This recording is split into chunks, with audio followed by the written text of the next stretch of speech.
Hello everyone, welcome back to online study on. आज का ये वीडियो काफ़ी स्पेशल और थोड़ा सा इंटरेस्टिंग होने वाला है क्योंकि आज की इस वीडियो में हम लोग दो टॉपिक को देखने वाले हैं, नोबेल पुरस्कार 2021 और उसके साथ साथ ग्रैंड स्लैम प्रतियोगिता 2021। तो इस वीडियो को एंड तक बने रहिए और जिन लोगों को नोबेल पुरस्कार अच्छे तरीके से नहीं याद है वो हमारे साथ इस वीडियो में बने रहिए। आपको बेहतरीन तरीके से हम याद कराने की कोशिश करेंगे।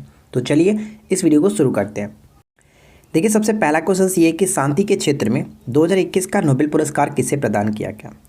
शांति के क्षेत्र में 2021 का नोबेल पुरस्कार किसे दिया गया, जो कि बहुत ज़्यादा चांसेस है कि शांति का पूछा जाए या फिर साहित्य का पूछा जाए। अगर रेयर केस होता है तो वहाँ पे आपसे पूछा जा सकता है अलग अलग टॉपिक पे, जैसे फिजिक्स में, केमिस्ट्री में, मेडिसिन में, लेकिन सबसे ज़्यादा चांसेस आपका ये होता है शांति के लिए, साहित्य के लिए पूछा जाए। तो हो सके तो आप ये दो पॉइंट्स को अच्छी तरीके से ज़रूर याद रखें। तो चलिए मैं आपको बताता हूँ कि शांति के क्षेत्र में नोबेल पुरस्कार किसे किसे दिया गया। तो यहाँ पर अगर आपने ऑप्शन डी को टिक किया तो आपने गलती की है। सही आंसर बनेगा ऑप्शन ए, मारिया रेसा। और उसके साथ साथ कौन थे, तो दिमित्री मोराटो थे। ठीक है, ध्यान रखिएगा, दिमित्री मोराटो, जो कि ऑप्शंस में आप देख रहे हैं नहीं है। ठीक है, दिमित्री मेदवेदेव है, जो कि मोराटो होना चाहिए था। तो यहाँ पे हम लोग याद कैसे करेंगे वो मैं आपको बताता हूँ।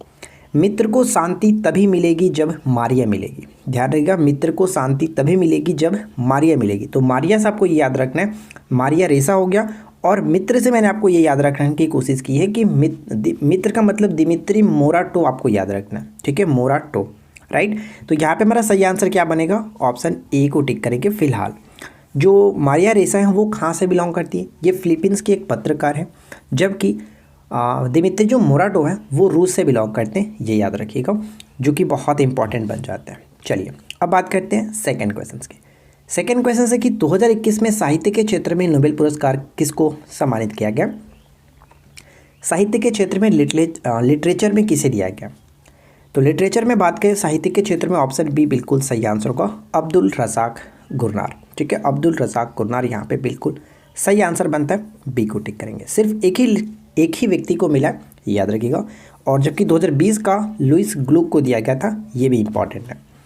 आगे बढ़ते हैं, क्वेश्चन नंबर थर्ड देखिए। 2021 में किन दो वैज्ञानिकों को रसायन विज्ञान यानी कि केमिस्ट्री के क्षेत्र में नोबेल पुरस्कार दिया गया। मैं आपको ट्रिक बाद में बताऊंगा इसका, पहले आप बस डायरेक्ट क्वेश्चंस करिए। तो 2021 का नोबेल पुरस्कार जो कि साइंस नहीं, केमिस्ट्री की बात की जा रही है, तो केमिस्ट्री में किसे दिया गया। राइट आंसर बनेगा ऑप्शन ए, यानी कि बेंजामिन लिस्ट के साथ साथ David MacMillan. Right answer will be option A. एक और दो दोनों सही है। ठीक है, दोनों को याद रखना है। जो लिस्ट है, बेंजामिन लिस्ट है, ये जर्मनी से बिलोंग करते हैं, जबकि डेविड मैकमिलन का संबंध यूके से यानी कि ब्रिटेन से। ठीक है, चलिए अगला क्वेश्चन। नेक्स्ट क्वेश्चन ये कह रहा है कि 2021 में दो वैज्ञानिकों को चिकित्सा के क्षेत्र में नोबेल पुरस्कार सम्मानित किया गया, यानी मेडिसिन के क्षेत्र में नोबेल पुरस्कार किसे किसे दिया गया, ये आपसे पूछा जा रहा है। दो व्यक्तियों को मिला है, तो बताइए राइट आंसर क्या बनेगा। काफ़ी अच्छा तरीका बताऊंगा, आप इसको अच्छे से याद रख पाएंगे। तो देखिए, चिकित्सा के क्षेत्र की बात की जा रही है, तो सही आंसर हमारा यहाँ पे बनेगा ऑप्शन डी, ए और बी दोनों। ठीक है, डेविड जूलियस के साथ साथ कह सकते हैं पटापाउटियन। तो बस आपको इस तरह से नहीं याद रखना, मैं आपको बताता हूँ कैसे याद रखना है। बहुत ही फ़नी तरीका मैंने बताया। देखिए, मेडिसिन का दुकान है और मान के चलिए कि मेरा एक फ्रेंड है, रवि नाम का कोई फ्रेंड है, और वो क्या करते हैं, रवि नाम का जो फ्रेंड है वो मेडिसिन की दुकान वाली जो जूलियस है, लड़की का नाम जूलियस है, वो उसे पटाते हैं। तो बस आपको इस तरह से याद रखना है कि कोई अपना फ्रेंड आप ले लीजिए, फ्रेंड का नाम, और मेडिसिन की दुकान वाली जूलियस को पटा लिया। इस तरह से मेडिसिन के क्षेत्र में हो गया किसे, तो जूलियस यानी कि डेविड जूलियस, राइट। और पटा लिया का मतलब पटा से आप क्लियर कर सकते हैं, पटापाउटियन। ठीक है, तो ये दो नाम आपको याद रखने। मेडिसिन के क्षेत्र में पूछे तो मेडिसिन की दुकान वाली जूलियस को पटा लिया, बस आप इतना रखेंगे, आपको ऑप्शन देखते ही समझ में आ जाएगा कि क्या आपको टिक करना है, राइट। तो इसी बात पर अगर आपने वीडियो को लाइक नहीं किया तो वीडियो को लाइक करिए, दोस्तों के साथ शेयर करिए, साथ ही साथ चैनल को सब्सक्राइब करके रखिए, नोटिफिकेशन बेल आइकन को ऑल पे सेट करके रखिए, ताकि आपको रोज़ाना इसी तरह की कंटेंट मिलती रहे। चलिए आगे बढ़ते हैं। नेक्स्ट क्वेश्चन है कि Nobel prize in economic sciences तो कितने लोगों को दिया गया, ये आपसे पूछा जा रहा है। अर्थशास्त्र के क्षेत्र में कितने लोगों को दिया गया। राइट आंसर बनेगा ऑप्शन सी, 3 लोगों को मिला है। अब वो 3 लोग कौन कौन से, मैं आपको आगे बताता हूँ। चलिए देखिए यहाँ पे क्या होगा। अर्थशास्त्र के क्षेत्र में 2021 का नोबेल पुरस्कार किसे किसे मिला गया, तो यहाँ पर मैंने 3 नामों को लिख रखा है। राइट आंसर आपका बनेगा option D, David Card, Joshua D Angrist के साथ साथ गुइडो डब्ल्यू इम्बेंस। तो इसे कैसे याद रखेंगे? तो देखिए, इसे याद रखने के लिए फिलहाल तो यहाँ पे हमारे ऑप्शंस 3 हैं, लेकिन एग्जाम्स में हो सकता है आपको 4 ऑप्शंस मिले, वहाँ पे आपको 3 ऑप्शन छाटना हो तो कन्फ्यूजन हो सकता है, राइट। तो याद कैसे रखना है मैं आपको बताता हूँ। अर्थशास्त्र का मतलब हम लोग सीधा समझते हैं, पैसे से बात आती है, इसमें अर्थशास्त्र की यानी कि आर्थिक की बात आती है, फाइनेंस की बात आती है पैसे से, ठीक है, पैसे से। तो आपको ये याद रखना है। देखिए यहाँ पे जो गुइडो आप देख रहे हैं, गुइडो से आप ध्यान रखिए, गुड्डू नाम का एक व्यक्ति है, गुड्डू, या फिर आप गुड्डू पंडित, गुड्डू भैया याद रखिए, ठीक है। तो इसे याद रखने के लिए एक छोटा सा तरीका ये है कि गुड्डू डेबिट कार्ड के लिए एग्री हो चुका है, डेबिट कार्ड लेने के लिए एग्री हो चुका है, डेबिट कार्ड देने के लिए एग्री हो चुका है। कुछ भी बैठाइए, बस आप ये याद रखिए, यहाँ पे 3 वर्ड आपको याद रखना है। गुइडो का मतलब गुड्डू हो गया, डेबिट कार्ड देख रहे हैं, डेबिट कार्ड, राइट, और एग्री का मतलब जोसुआ डी एग्रिस्ट, एग्रिस्ट यानी एग्री यहाँ पे हम लोग लगा रहे हैं। तो बस इस तरह से याद रखिए कि गुड्डू नाम का कोई व्यक्ति है और वो डेबिट कार्ड देने के लिए एग्री हो चुका है, राइट। इन तीनों नामों से आपका ये क्लियर हो जाएगा। राइट आंसर ऑप्शन हम डी को टिक करेंगे अर्थशास्त्र के क्षेत्र में।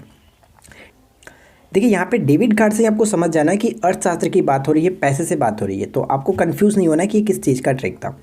अगला क्वेश्चन, भौतिकी के क्षेत्र में 2020 का नोबेल पुरस्कार किसे किसे दिया गया? तो 2020 में भी 3 लोगों को मिला था। तो यहाँ पे 3 लोगों का नाम देख रहे हैं, रोजर पेनरोज, एंड्रिया गेज और जेनरेल, ठीक है। तो राइट आंसर यहाँ पे हम ऑप्शन डी को टिक करेंगे, उपरोक्त सभी। अब देखिए नेक्स्ट क्वेश्चन क्या कह रहा है कि 2021 में साहित्य के क्षेत्र में जो नोबेल पुरस्कार दिया गया अब्दुल रज़ाक गुरनाह को, ये किस देश से बिलोंग करते हैं? क्या होगा राइट आंसर? तो यहाँ पे हमारा सही आंसर बनेगा ऑप्शन बी, तंजानिया, तंजानिया। और ध्यान रखिएगा साहित्य के क्षेत्र में सिर्फ एक ही लोगों को दिया गया, जो कि यही है अब्दुल रज़ाक गुरनाह।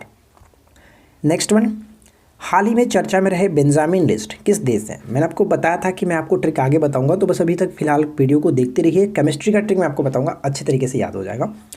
तो हाल ही में चर्चा में रहे बेंजामिन लिस्ट, मैंने आपको बताया था कि बेंजामिन लिस्ट और साथ ही साथ मैकमिलन, इन दोनों का संबंध केमिस्ट्री से, केमिस्ट्री में इनको नोबेल पुरस्कार दिया गया।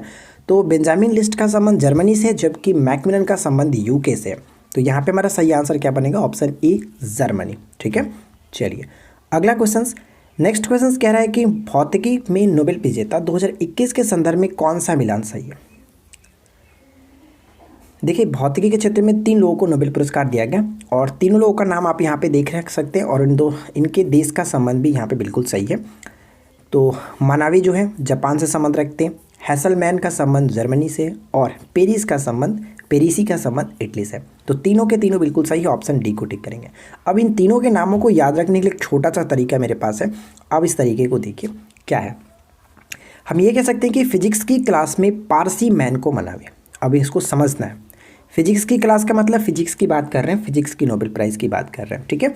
फिजिक्स की क्लास में पारसी मैन को मनावे। देखिए पारसी में आप यहाँ पे देख सकते हैं जियोर्जियो पेरिसी आ रहा है, तो पेरिसी मतलब पारसी। मैन में आप देखिए हसलमैन आपका यहाँ पे आ रहा है, क्लास हसलमैन। क्लास से भी आपका क्लियर हो जाएगा, क्लास फिजिक्स की क्लास मैंने आपको बताया, तो क्लास या फिर मैन याद रखिए हसलमैन, और साथ ही साथ मनावे, तो मनाबे यहाँ पे देख रहे हैं, मनाबे जो कि जापान से। तो इन तीनों को नामों को आप यहाँ से याद रख सकते हैं कि फिजिक्स के क्लास में पारसी मैन को मनावे। ये आपको समझ में आ जाएगा और आसानी से याद भी हो जाएगा। 1-2 बार आप इस ट्रिक को अपने से याद करने की कोशिश करेंगे तो आपको ये आसानी तरीके से याद हो जाएगा। बस 1-2 बार आप पढ़िए और इसको थोड़ा सा माइंड में सेट करने की कोशिश कीजिए। रसायन विज्ञान में नोबेल पुरस्कार 2021 किसे सम्मानित किया गया? देखिए रसायन विज्ञान में मैंने आपको 2 लोगों का नाम बताया था, एक तो बेंजामिन लिस्ट थे और दूसरे मैकमिलन थे। तो बेंजामिन लिस्ट और मैकमिलन यहाँ पे सही आंसर होगा। गुड्डू से क्लियर हो गया, पैसे की बात की जा रही थी। गुड्डू जो है गुड्डू डेबिट कार्ड देने के लिए एग्री हो चुका है, आप इस तरह से याद रख सकते हैं। तो लिस्ट और मैकमिलन यहाँ पे सही होगा, ऑप्शन हम किसे टिक करेंगे? ए और सी दोनों। याद रखने के लिए तरीका ये है आपका बनता है कि केमिस्ट्री के लैब में मिलाने से पहले लिस्ट बनाना जरूरी है। केमिस्ट्री की अगर हम लैब करते हैं तो वहाँ पे किसी भी केमिकल को मिलाने से पहले, किसी भी केमिकल को एक दूसरे में मिलाने से पहले क्या करते हैं? लिस्ट बना लेते हैं कि हाँ ये केमिकल इसके साथ काम करेगा, ये केमिकल इसके साथ मिलाना है। तो मिलाने से पहले लिस्ट तैयार करना, लिस्ट बनाना ज़रूरी है। तो फिलहाल यहाँ पे राइट आंसर हमारा क्या बनेगा? ऑप्शन हम डी को टिक करेंगे, ए और सी दोनों। क्वेश्चन बनता है हाल ही में संपन्न ऑस्ट्रेलियन ओपन 2021 की फीमेल सिंगल्स यानी महिला एकल का खिताब किसने जीता है? ध्यान रखिएगा ऑस्ट्रेलियन ओपन। और आपको ये चीज़ तो पता ही होगा कि पूरे ग्रैंड स्लैम में 4 प्रतियोगिताएं होती हैं, मैं आपको बहुत बार बता चुका हूँ, जिसमें सबसे पहला होता है ऑस्ट्रेलियन ओपन। तो इसमें आपको बताना है फीमेल सिंगल्स में महिला एकल का खिताब किसने जीता है। तो यहाँ पे हमारा सही आंसर बनेगा ऑप्शन बी, नाओमी ओसाका, जो कि जापान से बिलोंग करती है। राइट, चलिए आगे बढ़ते हैं और नेक्स्ट क्वेश्चन ट्राई कीजिए। ऑस्ट्रेलियन ओपन ग्रैंड स्लैम पुरुष सिंगल्स 2021 का खिताब किसने जीता है। मैन सिंगल्स की बात की जा रही है, पुरुष एकल का खिताब किसने जीता है। तो यहाँ पे हमारा सही आंसर बनेगा ऑप्शन सी, नोवाक जोकोविच। ऑप्शन सी को टिक करेंगे। राइट, आगे बढ़ते हैं। अगला क्वेश्चन कि ऑस्ट्रेलियन ओपन ग्रैंड स्लैम पुरुष एकल विजेता नोवाक जोकोविच का संबंध किस देश से है। अभी जस्ट हम लोगों ने देखा किस देश से बिलोंग करते हैं। तो नोवाक जोकोविच का संबंध हो जाता है सर्बिया से, यानी ऑप्शन ए बिल्कुल सही आंसर है। बारबोरा, देखिए इनका नाम थोड़ा सा अजीब है, बस आपको ये याद रखना है। बारबोरा और क्रेजिसिकोवा इनका पूरा नाम है, जो कि चेक गणराज्य से बिलोंग करती है। बस आप बारबोरा याद रखिए। इन्होंने 2021 में कौन सा ग्रैंड स्लैम खिताब जीता है या फिर नहीं जीता है, ये आपको गेस करना है राइट आंसर क्या बनेगा। तो बारबोरा ने फ्रेंच ओपन का खिताब जीता। तो ध्यान रखिएगा ऑप्शन यहाँ पे हम ए को टिक करेंगे, क्योंकि ग्रैंड स्लैम जो प्रतियोगिता होती है 4 प्रतियोगिता है। इसमें सबसे पहला होता है ऑस्ट्रेलिया, दूसरा होता है आपका फ्रेंच ओपन, तीसरा जो होता है विंबलडन और चौथा जो होता है वो यूएस ओपन होता है। तो इन्होंने सेकंड वाला का खिताब जीता, फ्रेंच ओपन का खिताब जीता और ये चेक गणराज्य से बिलोंग करती है। तो ये आपको याद रखना है। फ्रेंड्स, अगर आप अभी तक हमारे इस कोर्सेज को ज्वाइन नहीं किए, जिसमें आपको 15 ऑनलाइन टेस्ट सीरीज प्रोवाइड कराया जा रहा है वीडियो सॉल्यूशन के साथ, तो जस्ट आपको 99 रुपये में आपका ये कोर्स मिल रहा है। इसमें आपको 15 ऑनलाइन टेस्ट प्रोवाइड कराया गया, आप ज्वाइन कर सकते हैं। ज्वाइन करने के लिए हमारे एप्लीकेशंस को डाउनलोड कर लीजिए, जो कि इस वीडियो के डिस्क्रिप्शन में मैंने लिंक दे रखा है। डाउनलोड करने के बाद स्टोर सेक्शन में जाकर के आप इस कोर्स को ज्वाइन कर सकते हैं। क्वेश्चन बनता है कि विंबलडन ओपन 2021 के संदर्भ में कौन सा कथन गलत है। तो चारों पॉइंट्स को अच्छे तरीके से पढ़ते हैं। विंबलडन ओपन 2021 का आयोजन 28 जून से लेकर के 21 जुलाई तक हुआ, जो कि कहाँ पे हुआ था, लंदन में हुआ था। ये बिल्कुल सही है, कोई दिक्कत नहीं है इसमें। 11 जुलाई को कौन सा दिवस मनाते हैं, आप ज़रा सा कमेंट करके बताइएगा। नेक्स्ट वाले कि ये आपका 134वां संस्करण था, ये भी बिल्कुल सही है। और महिला एकल विजेता कौन रही, एस्ले बार्टी, जो कि ऑस्ट्रेलियाई प्लेयर है, तो ये भी बिल्कुल सही है। ध्यान रखिएगा, अगर हम पुरुष एकल की बात करें तो स्टार्टिंग से तीनों ग्रैंड स्लैम प्रतियोगिता जो थी, स्टार्टिंग के तीनों, यानी कि ऑस्ट्रेलियन ओपन हो गया, फ्रेंच ओपन और विंबलडन, ये तीनों के विजेता रहे थे नोवाक जोकोविच। और लास्ट वाला मैं आपको लास्ट में बताऊंगा। तो फिलहाल यहाँ पे हमारा सही आंसर क्या बनेगा, ऑप्शन डी, क्योंकि सभी कथन बिल्कुल सही है, कोई गलत नहीं है। और 11 जुलाई मैंने आपको जो पूछा है, आप इसका राइट आंसर नीचे कमेंट करके बताएंगे कि 11 जुलाई को कौन सा दिवस मनाया जाता है। हाल ही में संपन्न हुए 2021 के ग्रैंड स्लैम के संदर्भ में विचार करें और सही मिलान चुनें। चलिए, ये आपको अच्छे तरीके से मैच करना है। नाओमी ओसाका जापान से बिलोंग करती हैं, बिल्कुल सही है, कोई दिक्कत नहीं। फ्रेंच ओपन की बात करें तो फ्रेंच ओपन की विजेता कौन रही, बारबोरा थी, जो कि ये पॉइंट हमारा गलत हो जाता है। थर्ड पॉइंट की विंबलडन ओपन की बात करें तो इसमें बारबोरा नहीं, इसमें आपका एस्ले बार्टी होगा, ये पॉइंट गलत हो जाता है। और एमा राडुकानु की बात करें तो ये इन्होंने यूएस ओपन का खिताब जीता है, जो कि ये ब्रिटेन से बिलोंग करती हैं। तो यहाँ पे सही बनता है फर्स्ट और last. Right answer option D को टिक करेंगे, फर्स्ट और लास्ट बिल्कुल सही आंसर है। चलिए, आज के वीडियो का आखिरी प्रश्न है, अच्छे तरीके से अटेम्प्ट करेंगे। यूएस ओपन 2021 के संदर्भ में कौन सा कथन सही है। यूएस ओपन 2021 के संदर्भ में कौन सा कथन सही है। तो पुरुष एकल के जो विजेता रहे वो डेनियल मेडवेदेव रूस से बिलोंग करते हैं। देखिए फ्रेंड्स, यहाँ पे ध्यान रखिए, मैंने आपको बताया कि स्टार्टिंग के जो तीनों प्रतियोगिताएं हुई उसमें तीनों के विजेता रहे नोवाक जोकोविच, जो कि लास्ट में आपका यूएस जो ओपन हुआ इसके विजेता बन गए पुरुष एकल में डेनियल मेडवेदेव। तो राइट आंसर बिल्कुल ही आपका सही है, रूस। और महिला एकल की विजेता की बात करें तो एमा राडुकानु ब्रिटेन से बिलोंग करते हैं, ये भी सही है। तो फर्स्ट और सेकंड दोनों सही है, यानी कि राइट आंसर बनेगा ऑप्शन सी, दोनों के दोनों कथन सही हो जाते हैं। और आपने एक चीज़ नोटिस किया हुआ, यहाँ पे हम लोगों ने सिर्फ और सिर्फ सिंगल्स की बात की है, पुरुष एकल और महिला एकल, क्योंकि एग्जाम्स में ज़्यादातर चांसेस होती है कि सिंगल्स वाला ही पूछा जाए। अगर आपका किस्मत ख़राब है, रेयर केस में ऐसा होता है कि वो डबल्स पे पूछा जाता है। तो आप बस इसे याद रखिए, कोई प्रॉब्लम नहीं होने वाली है। तो उम्मीद करते हैं आप लोगों को ये वीडियो डेफिनेटली पसंद आएगा। 18 एमसीक्यू मैंने आपके साथ डिस्कस किया और काफ़ी अच्छे तरीके से मैंने आपको बता दिया।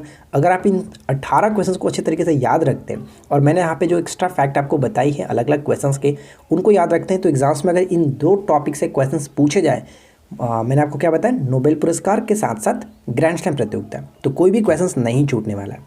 अब आपके लिए 2 क्वेश्चंस क्यूज का है। पहला क्वेश्चन ये, डेविस जूलियस को किस क्षेत्र में नोबेल पुरस्कार मिला है। मैंने आपको क्या बताया था, मेरा फ्रेंड जो रवि है उन्होंने क्या किया था, तो आपने इस चीज़ को समझा होगा तो आपको ये याद हो गया होगा। डेविड जूलियस को किस क्षेत्र में नोबेल पुरस्कार मिला, नीचे कमेंट करके लिखेंगे। और विंबलडन 2021 में पुरुष के साथ साथ महिला एकल विजेता कौन रही, इनके नामों को आपको नीचे लिखना है।